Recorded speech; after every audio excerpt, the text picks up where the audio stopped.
Olá pessoal, tudo bem? Estamos aqui mais uma vez para falar do romantismo. Hoje nós vamos encerrar, até que enfim, com a prosa romântica. Por que o romantismo ele é tão significativo na literatura brasileira, né? Porque foi ali que se consolidou um sistema literário nacional mesmo, né? Que começaram a ter publicações em massa, os folhetins passaram a ser publicados, então muitos textos vão aparecer primeiro em folhetins, em capítulos, para depois serem publicados em livros.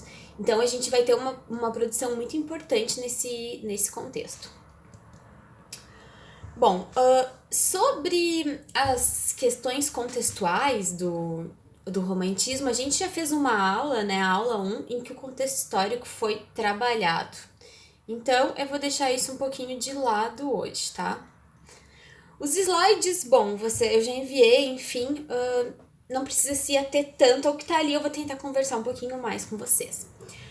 Então, o que a gente tem como primeiro romance, né, no Brasil, o primeiro romance seria O Filho do Pescador, de Antônio Gonçalves Teixeira e Souza. Contudo, esse é um enredo bem fraquinho, assim, ele é de... me fugiu o ano aqui. Mas ele é bem sentimental, assim, lugar comum. Então, o que se fala como o primeiro romance romântico mesmo é A Moreninha, de Joaquim Manuel de Macedo. Que também vai ser um pouco melodramático, vai ter uma mocinha, um mocinho, né, que tem uma história de amor prévia desde a infância.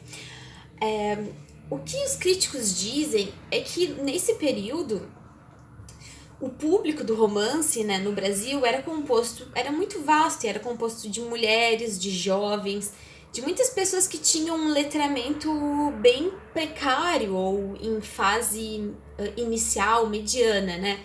E por isso não se podia ter tanto, não era tão rebuscado, né? Vamos lembrar que o romance é o gênero que surgiu com a burguesia.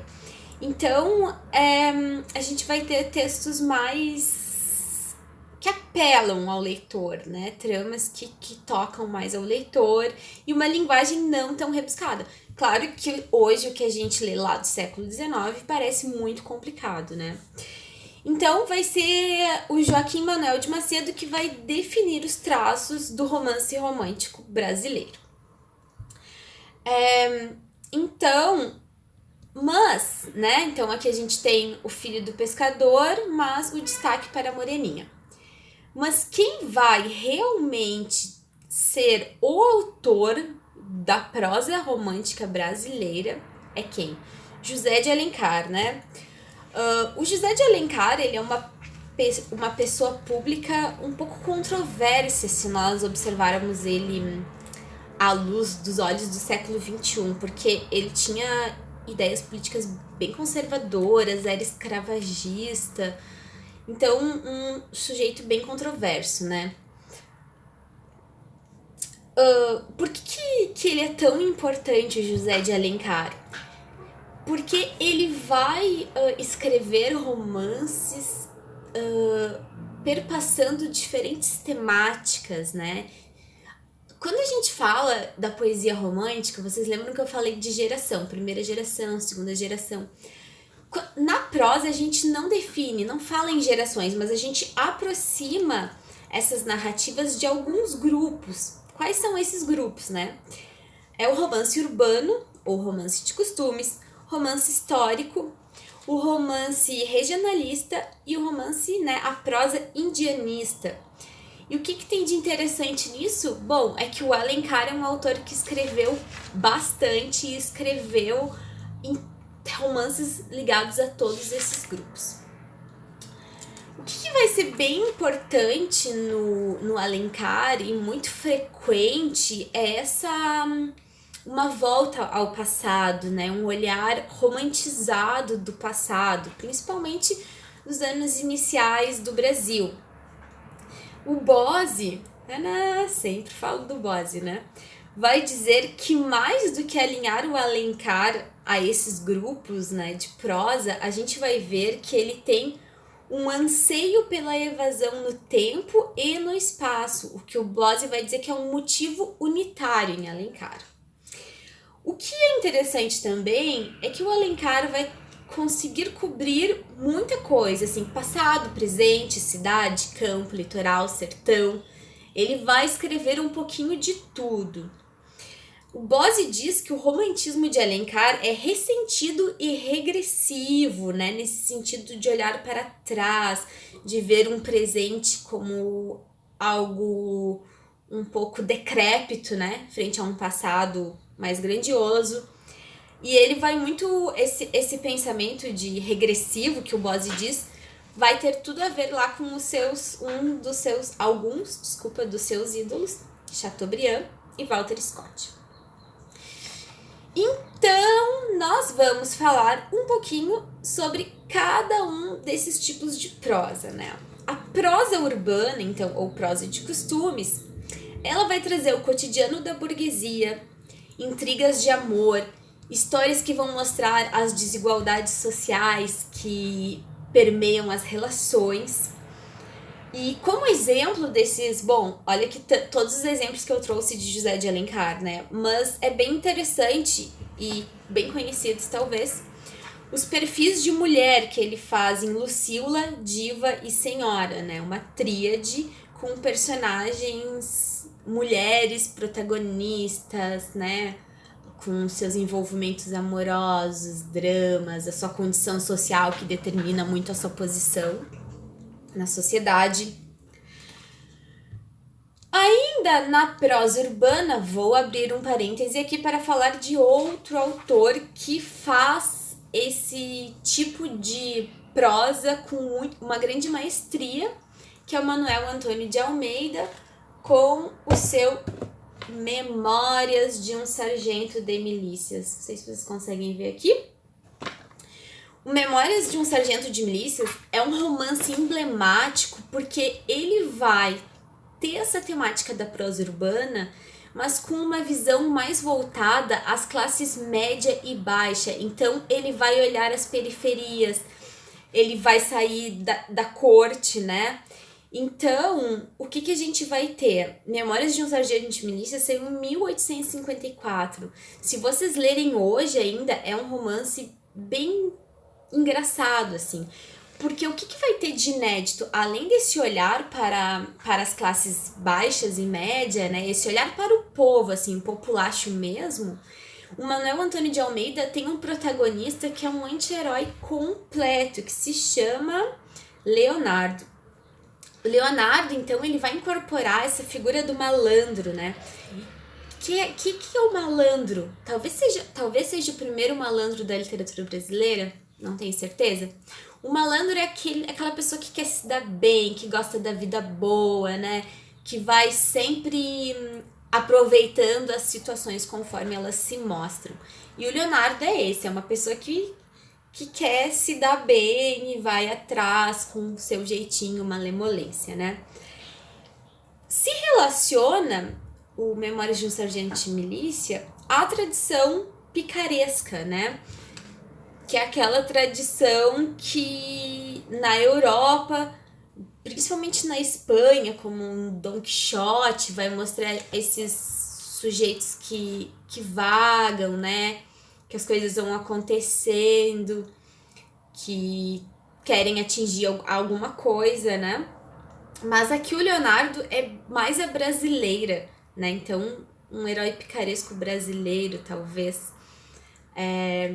E mais do que tudo, um anti-herói, porque ele é uma pessoa que não tem só traços positivos, muito pelo contrário. Então, esse romance é muito importante por causa dessa questão, desse olhar para o popular. Saindo então do Manuel Antônio de Almeida, vamos para a prosa histórica. Quem escreveu também? Alencar, sempre, né? Prosa histórica, então, misturando ficção e realidade. Um dos exemplos é a Guerra dos Mascates, em que ele vai ficcionalizar esse conflito que aconteceu em Pernambuco entre 1710 e 1711. Então, olhando sempre para o passado do Brasil, passado histórico brasileiro. Nós vamos ter também a prosa regionalista. Vocês estão acostumados a ouvir falar de regionalismo com quem? Com Graciliano Ramos, talvez? Aqui é um regionalismo romântico, um regionalismo mais superficial, vamos dizer assim, né? Então, essa prosa vai, claro, evidenciar paisagens, usos e costumes de uma região, mas ela não vai ter um lado tão crítico quanto o regionalismo que a gente vai ver depois na geração de 30 e 40. Um exemplo aqui, a gente vê que de novo, Alencar, né? Alencar faz tudo, querendo dar conta de tudo. Ele figurou o Nordeste no sertanejo, o gaúcho no Sul, né? E o tronco do Ipê, o interior do Rio de Janeiro. Esse último aqui também é afiliado a uma tradição do romance rural, que é esse romance que se passa no campo, numa fazenda, e é o caso do tronco do Ipê. Aqui nós temos alguns, ó, o sertanejo. Outro também, que é um autor de romance romântico, Bernardo Guimarães, com a Escravizaura, creio que é um nome que vocês conheçam mais. Vamos mudar aqui. Então, né, esses romances rurais que eu falei, que vão trazer essa prosa que se passa mais no campo, em fazendas, né? Por último, mas não menos importante, prosa indianista. Vocês lembram quando a gente falou lá da poesia? A gente tinha uma poesia que também tematizava, né, o indianismo. Aqui, então, essa prosa, ela vai tratar da natureza e suas riquezas, vai trazer o indígena como um herói. Aqui, por que a gente fala sempre dessa questão da Walter Scott, né? Porque, por exemplo, em Walter Scott nós temos Ivanhoé, personagem título que é um cavaleiro destemido, justo, correto.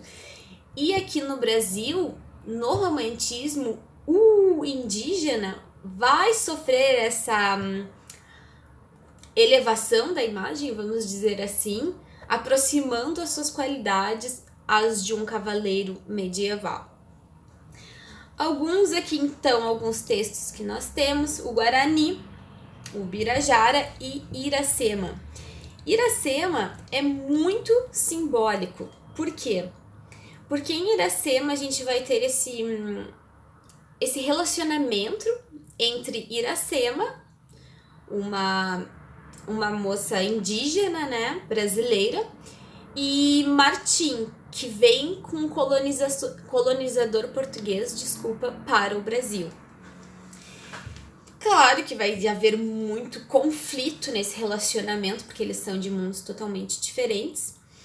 Mas o que é muito significativo em Iracema é que dessa relação surge um filho, que se chama Moacir. Aí aqui eu vou citar um trecho, para vocês. Primeiro filho que o sangue da raça branca gerou nesta terra da liberdade. Então é como se Moacir fosse o primeiro brasileiro de verdade, né?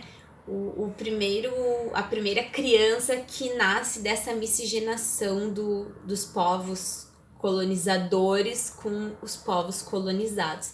Mas a gente sabe que, na verdade, não foi tudo tão pacífico assim, né? Teve muita coisa complicada nessa exploração da colônia.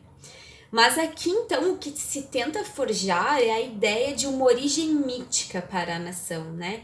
Então, é como se fosse uma fábulazinha para contar como nasceu o Brasil. Isso é Iracema e muitas vezes vão aparecer questões relacionadas a esse tema.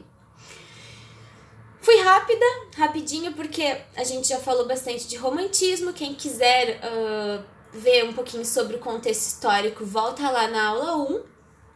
E aqui, para fechar, eu trouxe algumas questões para vocês. Vamos lá, então? Ele era o inimigo do rei, nas palavras de seu biógrafo Lira Neto. Ou ainda, um romancista que colecionava desafetos, azucrinava Dom Pedro II e acabou inventando o Brasil.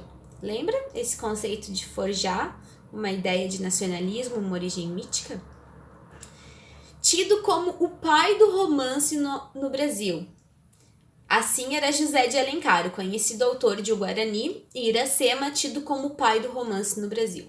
Ele foi também folhetinista, diretor de jornal, autor de peças de teatro, advogado, deputado federal e até ministro da Justiça.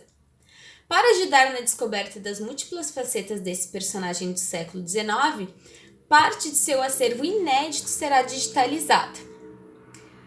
Questão: com base no texto que trata do papel do escritor José de Alencar e da futura digitalização de sua obra, depreende-se que a digitalização dos textos é importante para que os leitores possam compreender seus romances. B. O conhecido autor de O Guarani e Iracema foi importante porque deixou uma vasta obra literária com temática temporal. C. A divulgação das obras de José de Alencar por meio da digitalização demonstra sua importância para a história do Brasil imperial. D. A digitalização dos textos de José de Alencar terá importante papel na preservação da memória linguística e da identidade nacional. E. O grande romancista José de Alencar é importante porque se destacou por sua temática indianista. Olhando aqui a questão, a gente vai ver que ele vai falar das diferentes funções desempenhadas pelo José de Alencar, além da sua carreira como romancista, né, como escritor. Então, isso certamente é um dado importante. Portanto, como se fala ali mais do que da literatura de José de Alencar, mas sim de toda a sua atuação como advogado, suas peças de teatro, sua carreira política, a opção correta é a letra D, porque além de preservar a literatura nacional, o acervo de José de Alencar, né, está relacionado, a uma memória linguística e à identidade do país. Então, não é estritamente ligado à ficção ou poesia, ou teatro, né, como era o caso, porque ele também escrevia peças. Vamos ver, então, questão 2. O índio, em alguns romances de José de Alencar, como Iracema e Ubirajara, é, letra A, retratado com objetividade numa perspectiva rigorosa e científica. B. Idealizado sobre o pano de fundo da natureza, da qual é o herói épico. C. Pretexto episódico para a descrição da natureza. D. Visto com o desprezo do branco preconceituoso que o considera inferior. Não, né? Lembrando que muitas vezes o indígena vai aparecer como um herói. Letra E. Representado como um primitivo feroz e de maus instintos. Qual é a opção correta? Letra B. Por que a gente vai ter essa heroicização, né, do indígena? Porque após a independência do Brasil, faz-se necessário, mais uma vez aquela palavrinha, né? Sempre falo identidade, faz-se necessário pensar uma identidade nacional. E para isso, os escritores vão buscar no indígena uma figura que eles vão ficcionalizar e descrever assim da forma que lhes convém. Não quer dizer que esteja atrelada ao que de fato era, né? Mas a uma figura heróica, brava, justa. Esse é o indígena no romantismo. Então, letra B. Por último, vamos ler esse trechinho aqui.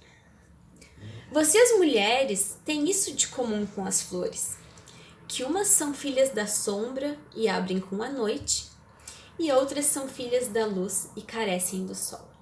Aurélia é como estas, nasceu para a riqueza. Quando admirava sua formosura naquela salinha térrea de Santa Teresa, parecia-me que ela vivia ali asilada. Faltava o diadema, o trono, as galas, a multidão submissa. Mas a rainha ali estava em todo o seu esplendor. Deus a destinara à opulência. Então, o que a gente pode depreender deste texto? Romances românticos regionalistas, como Senhora, exaltam a beleza natural feminina. Não, lembrando que Senhora é um romance urbano. B. Os romances realistas de Aloysio Azevedo denunciam o artificialismo da beleza feminina. Não, ali só se está louvando a beleza feminina. As obras modernistas têm, entre outros, o objetivo de criticar a submissão da mulher à riqueza material. Esse texto parece modernista para vocês? Letra D. A linguagem descritiva dos escritores naturalistas caracteriza a sensualidade e a espiritualidade da mulher. Tem sensualidade aqui? Não, tem pureza. Letra E. A personagem feminina foi caracterizada sob a perspectiva idealizadora típica dos autores românticos. Opção correta. Vamos ver ali, observar o campo semântico, né? Ele vai falar dessa figura feminina como flor, rainha, destinada à opulência. Então, mesmo que ela não tenha o diadema, o trono, as galas ou os súditos, ela ainda é uma rainha em seu esplendor. Tem toda uma questão aqui também da metáfora, né? Algumas mulheres são como a flor que gosta da noite, outras são como a flor que gosta do dia.